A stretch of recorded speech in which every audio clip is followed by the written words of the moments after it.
दोस्तों, जैसा कि आपको पता है कि हमारी कायनात का हर एक स्टार एक सर्कल में अपनी गैलेक्सी के सेंटर के गिर्द ऑर्बिट करता है। ये सभी स्टार अपनी फॉर्मेशन के बाद ऑर्बिट करना शुरू कर देते हैं और वक्त के साथ साथ इनका साइज बड़ा होना शुरू हो जाता है। जब ये स्टार अपना सारा ईंधन कंज्यूम कर लेते हैं तब इनमें सुपरनोवा एक्सप्लोजन होता है, जिसकी वजह से ये स्टार्स मर जाते हैं। ये बात आप जान लें कि हमारा सूरज भी ऐसा ही एक स्टार है जो बाकी स्टार्स की तरह एक न एक दिन खत्म हो जाएगा। साइंसदानों के मुताबिक 8 से 5 अरब साल के बाद हमारे सूरज का ईंधन खत्म हो जाएगा। हाइड्रोजन खत्म होने की वजह से ये एक रेड जॉइंट स्टार बन जाएगा और इसमें एक सुपरनोवा एक्सप्लोजन होगा, जिसकी वजह से हमारा सूरज खत्म हो जाएगा। हमारी पूरी कायनात स्टार से भरी हुई है। इन स्टार्स के गिर्द बहुत सारे सितारे मौजूद होते हैं और इन्हीं स्टार से मिलकर ही एक गैलेक्सी बनती है।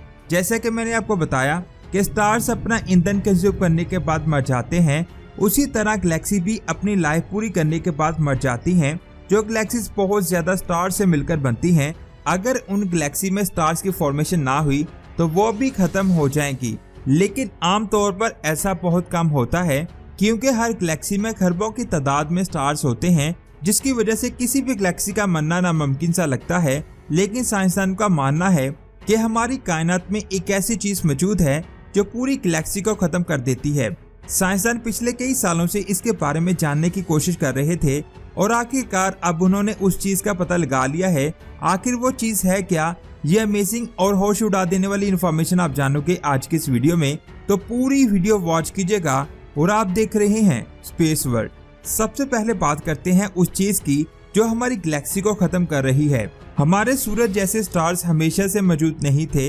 इनको बनने में अरबों साल लगते हैं और फिर अपनी एज पूरी करने के बाद मर जाते हैं। इन स्टार्स की फॉर्मेशन उस वक्त होती है जब किसी गैलेक्सी में मौजूद डस्ट और गैस ग्रेविटी की वजह से कोलैप्स हो जाती हैं। ये बात आप जान लें कि डस्ट और गैस के बगैर एक स्टार कभी भी नहीं बन सकता। एक गैलेक्सी में बिलियंस की तादाद में सिर्फ स्टार्स ही मौजूद नहीं होते, बल्कि इसमें बहुत ज्यादा तादाद में डस्ट और गैस भी मौजूद होती है। ये गैस और डस्ट ज्यादातर दो स्टार्स के दरमियान मौजूद स्पेस में होती है। इन गैस और डस्ट को मॉलिक्यूलर क्लाउड्स कहते हैं, जो एटम, मॉलिक्यूल्स और डस्ट के मिलने से बनते हैं। हमारे आसपास मौजूद हर चीज एटम से मिलकर बनी है। मॉलिक्यूलर क्लाउड में जो मॉलिक्यूल्स होते हैं वो ज्यादातर हाइड्रोजन होते हैं, लेकिन इनके अंदर कुछ दूसरे कॉम्प्लेक्स मॉलिक्यूल्स भी हो सकते हैं, जैसे कि मिथॉल जो 6 एटम से मिलकर बनता है। मॉलिक्यूलर क्लाउड्स में वाटर मॉलिक्यूल्स भी मौजूद होते हैं जो 3 एटम से मिलकर बनते हैं। एटम और मॉलिक्यूल्स बहुत छोटे होते हैं जिन्हें आम आंख से देखा नहीं जा सकता, लेकिन डस्ट के पार्टिकल्स का साइज बड़ा होता है। ये बात आप जान लें कि दो स्टार्स के दरमियान मौजूद जगह में जो मॉलिक्यूलर क्लाउड्स होते हैं वो साइज में बहुत बड़े होते हैं। यहाँ तक कि ये मॉलिक्यूलर क्लाउड्स एक सोलर सिस्टम या फिर उससे भी ज्यादा बड़े हो सकते हैं। इनके अंदर मौजूद डस्ट और गैस कभी भी एक जगह पर नहीं होती, ये हर डायरेक्शन में मूव करते हैं। गैस और डस्ट की इस मूवमेंट की वजह से एटम्स और मॉलिक्यूल्स तकसीम होते हैं, जिसकी वजह से मॉलिक्यूलर क्लाउड्स के एक छोटे से रीजन में गैस और डस्ट की मकदार ज्यादा होती है और एक खास लेवल के बाद ये जमने लगते हैं, जिसकी वजह से ये रीजन अपनी ही ग्रेविटी की वजह से कोलैप्स होने लगता है। ये रीजन मॉलिक्यूलर क्लाउड से छोटा होता है। ये बात आप जान लें, मॉलिक्यूलर क्लाउड बहुत ज्यादा ठंडे होते हैं, लेकिन जब गैस और डस्ट एक रीजन में कोलैप्स होने लगते हैं तो वो एरिया आहिस्ता आहिस्ता गर्म होने लगता है। ऐसा फिजिक्स के लॉज की वजह से होता है, जिसके मुताबिक जब बहुत ज्यादा मैटर को एक एरिया में कंप्रेस किया जाए तो उसकी डेंसिटी और टेम्परेचर भी बढ़ जाएगा। कोलैप्स होने वाले रीजन का साइज 140 करोड़ किलोमीटर तक पहुंच जाता है, तब उसे प्री स्टेलर कोर का नाम दिया जाता है। अगर आप प्री स्टेलर के बारे में नहीं जानते तो मैं आपको बता दूं, प्री स्टेलर स्टार्स की फॉर्मेशन होने से पहले वाली स्टेज को कहते हैं। ये बात आप जान लें, कोर वर्ड को इसलिए यूज किया जाता है क्योंकि गैस और डस्ट बहुत ज्यादा मकदार में आपस में मिल जाते हैं, जिसकी वजह से उसे कोर कहते हैं।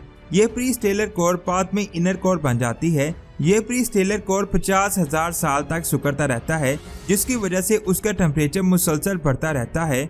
50,000 साल के बाद ये सिस्टम अपने सेंटर में मौजूद कोर के गिर्द एक डिस्क बना देता है, जिसको प्रोटोस्टार कहा जाता है। जिसका मतलब ये होता है कि ये स्टार की फॉर्मेशन से पहले वाली स्टेज है। ये डिस्क बहुत ज्यादा इम्पोर्टेंट है। इस डिस्क की वजह से ही एक स्टार बनता है और इस डिस्क के अंदर गैसेस होती हैं। जब ये डिस्क रोटेट होती है तो ये गैसेस भी रोटेट होने के बाद स्टार के बहुत करीब आ जाती हैं और फिर ज्यादा ग्रेविटी की वजह से ये स्टार के अंदर चली जाती हैं, जिसकी वजह से स्टार्स का साइज मजीद बढ़ता रहता है। इसके बाद ये डिस्क बाहर निकलकर स्टार को ऑर्बिट करने लगती है और फिर स्टार के फॉर्मेशन के वक्त जो मटेरियल बाकी बच जाता है उससे सितारे बनते हैं।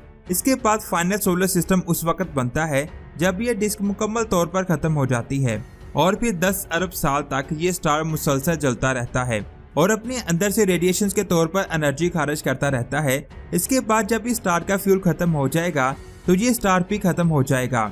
मुझे उम्मीद है आपको ये बात अच्छे से समझ आ गई होगी कि स्टार्स कैसे खत्म होते हैं। अब यहाँ पर एक सवाल आता है कि आखिर ऐसी कौन सी चीज है जो गैलेक्सीज को खत्म कर रही है। एक रिसर्च के मुताबिक स्पेस में एक्सट्रीम एनवायरनमेंट की वजह से गैलेक्सीज पर बहुत ज्यादा इफेक्ट होता है। इस रिसर्च की हेड टॉबी ब्राउन का कहना है कि हम जानते हैं गैलेक्सीज एक्सट्रीम एनवायरनमेंट की वजह से मर रही हैं, लेकिन हम ये जानना चाहते हैं कि आखिर ऐसा क्यों हो रहा है। इस सवाल का जवाब ढूंढने में वर्टिको हमारी हेल्प कर सकता है। वर्टिको सर्वे ये जानने में भी हमारी हेल्प कर सकता है कि स्टार्स की फॉर्मेशन और कायनात में गैलेक्सीज का क्या रोल है। विर्गो क्लस्टर हमारी मिल्की वे के बहुत ज्यादा नजदीक है, जिसकी वजह से इसे स्टडी करना हमारे लिए बहुत ज्यादा आसान होता है। विर्गो क्लस्टर में ऐसी बहुत ज्यादा गैलेक्सीज हैं जिनमें अभी भी स्टार्स की फॉर्मेशन हो रही है। वर्टिको प्रोजेक्ट ने 51 गैलेक्सीज की गैस को हाई रेजोल्यूशन में ऑब्जर्व किया है और उन्हें पता चला है कि इन गैलेक्सीज का एनवायरनमेंट इतना ज्यादा एक्सट्रीम और खराब है कि ये स्टार की फॉर्मेशन को होने से रोकता है। और जब किसी गैलेक्सी में स्टार्स की फॉर्मेशन रुक जाती है तो वो गैलेक्सी आहिस्ता आहिस्ता खत्म होने लगती है। ये बात आप जान लें, विर्गो क्लस्टर लोकल यूनिवर्स का सबसे एक्सट्रीम रीजन है। यहाँ पर बहुत ज्यादा गैलेक्सीज टकराती रहती हैं, जिसकी वजह से गैलेक्सीज में मौजूद डस्ट और गैस बाहर निकलना शुरू हो जाती हैं। गैस उस वक्त बाहर निकलती हैं जब गैलेक्सीज और प्लाज्मा के जरिए बहुत तेजी से मूव करती हैं और प्लाज्मा इतना ज्यादा गर्म होता है कि एटम में मौजूद इलेक्ट्रॉन्स स्ट्राइप होकर बाहर निकल जाते हैं। अगर गैलेक्सी में डस्ट और गैस नहीं होगी तो स्टार्स की फॉर्मेशन नहीं होगी। अगर किसी गैलेक्सीज में स्टार्स की फॉर्मेशन नहीं होगी तो वो गैलेक्सी आहिस्ता आहिस्ता खत्म हो जाएगी। यानी किसी गैलेक्सी में मौजूद एक्सट्रीम एनवायरनमेंट ही उस गैलेक्सी को खत्म कर रहा है और एक दिन ये एनवायरनमेंट हमारी गैलेक्सी को भी खत्म कर देगा। मुझे उम्मीद है आपको समझ आ गई होगी कि कायनात में गैलेक्सीज कैसे खत्म हो रही हैं। नीचे कमेंट्स करके जरूर बताएं कि आपको क्या लगता है। वीडियो अच्छी लगी तो इसे लाइक करने के साथ साथ अपने दोस्तों के साथ जरूर शेयर करें और स्पेस की ऐसी ही अमेजिंग वीडियोस को देखने के लिए हमारे चैनल को सब्सक्राइब करके बेल आइकन को प्रेस करें। अपना बहुत सारा ख्याल रखें। अल्लाह हाफिज।